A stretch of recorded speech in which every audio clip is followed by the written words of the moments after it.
Hi guys, welcome back to the show. It is your girl Sarah right here on Relax Radio, and we're talking about how the United Kingdom is in fact in a muddle with all of these coronavirus cases rising, and also how the NHS Covid pass is actually not being recognized in some countries. All right, so that is what the conversation is about. Now, I'm super excited to be here. It is a Wednesday morning, and I have to tell you, it's crazy how soon time passes by, right? Because it feels like Monday was just yesterday, and it's basically Wednesday. Like, this week is literally over in what, 4 more days, and that's just really crazy, right? But let's actually head into our conversation. But before we do that, I want to very quickly remind you that you can in fact be a part of the show. All you need to do is just text me or call me on 078-52473-473. Share your thoughts, share your opinions. I would love to hear everything that you have to say. And also, don't forget to go like us on Facebook, follow us on Instagram, Twitter, and TikTok, and actually to subscribe to our YouTube channel, because that way you can actually make sure that you're always informed and you're always updated, and you're listening to our videos live from wherever you are in the world. Okay,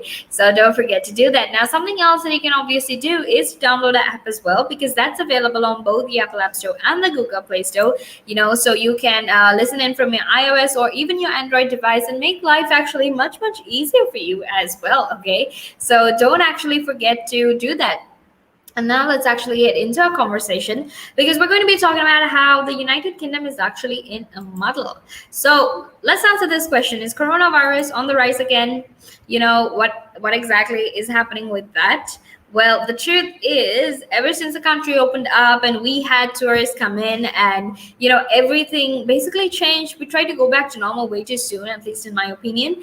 And basically what happened with that was that coronavirus just started increasing again. All of the COVID cases within the United Kingdom actually just started increasing.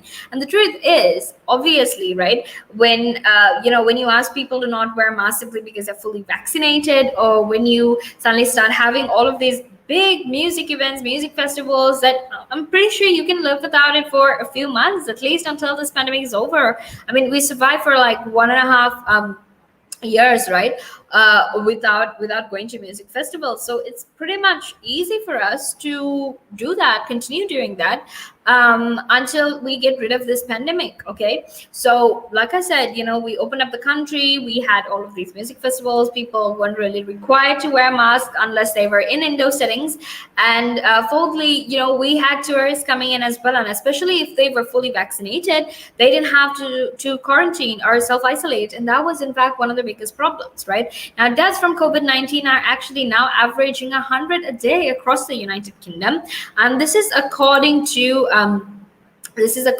data actually that was according to official data. And scientists have actually warned that case rates will actually jump again when millions of pupils return to schools next week.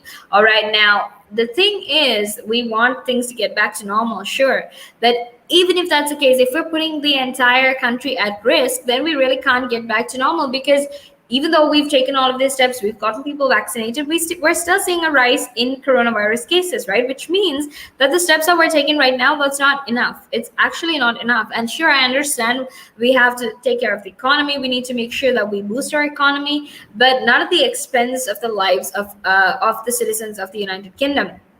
All right, now even the vaccination program actually means that basically you've had much less deaths, and the rate of infection has been much lower. However, having said that, we can't really put everyone in danger as well. All right, so it's important to keep that in mind. And now let's actually head into a small break, because after that we will be back to discuss more of this. But obviously, until then, make sure that you stay tuned.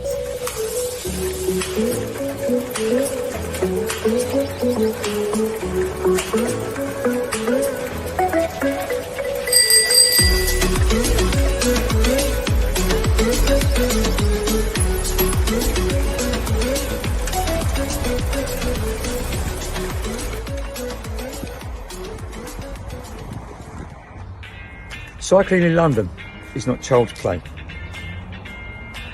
How to be a better cyclist. Listen to my show, only on Relax Radio. I'm Kevin. Join me every Thursday, 5 p.m. Look forward to seeing you.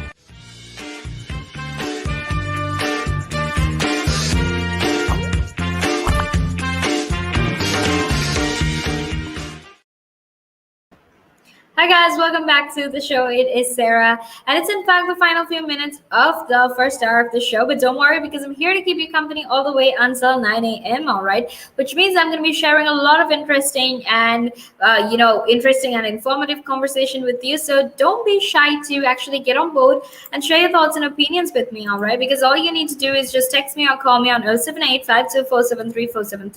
Share your thoughts, share your opinions, and let me know what you're thinking about everything that is happening. All right. And now let's actually head back into our conversation. But before I do that, I want to very quickly remind you that you can, in fact, go like us on Facebook, follow us on Instagram, Twitter, and TikTok, and actually make sure that you subscribe to our YouTube channel as well. And don't forget to download our app, because that's available on both the Apple App Store and the Google Play Store. And that way you can actually make sure that you are listening in from either your iOS or even your Android device. All right. And now let's actually head back into our conversation about how the United Kingdom is, in fact, in a muddle. Okay. Now, earlier we were talking about how coronavirus cases are on the rise, but right now we need to talk about how British tourists are actually facing difficulties in traveling because they are unable to prove their vaccine status in Europe, given the fact that some countries do not recognize the NHS Covid pass. All right. So what exactly does this mean for travelers? Why is it such a big problem? Don't worry, because I'm here to answer all of those questions. But let's very quickly, get into it, right? Now, British tourists are actually facing a lot of difficulties in proving their vaccination status in Europe. And this is actually following a delay in linking the NHS Covid pass to the EU system due to gaps in the British government's application to Brussels, right? So they basically got late to send in their application to Brussels, and because of that, they're basically seeing a delay in the link.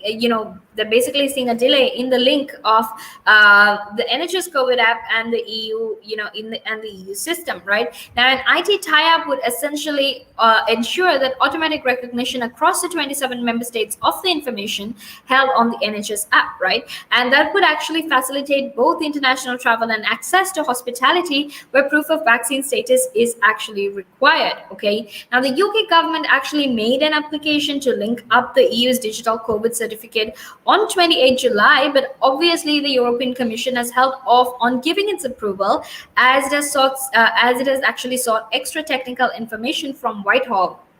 Okay, so basically they just want extra technical information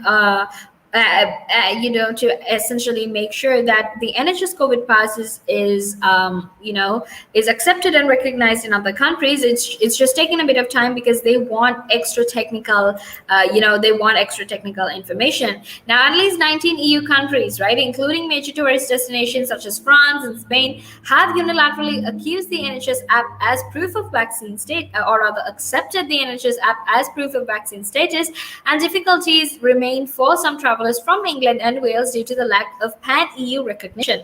Okay, now according to the UK government's latest advice, Hungary will actually accept a locally issued immunity certificate as proof of vaccine status from travelers to the United Kingdom by air. Okay, now that is basically what's happening in Hungary. They basically want a locally issued certificate that certifies that they have gotten vaccinated. Okay, now essentially that is what's happening. And in Italy, travelers from England and Wales have actually reported problems in entering bars and restaurants and using the NHS COVID pass, while those seeking to enter Latvia and Czech Republic have actually been told that they need to have a paper certificate. All right, and like I said earlier, in my opinion, at least, I think a digital certificate is best, because the truth is, the truth is, people tend to lose things, and if you're careless like me, you're probably going to lose it, or you're going to spill something on it, and you're not actually going to be able to use it afterwards. So I think digital certificates are definitely something that we need to use, right? However, now we're actually going I will be back in a few minutes actually to talk about how electricity transformers could actually be used to heat homes. All right, but I will be back in a few minutes, so until then, make sure that you stay tuned.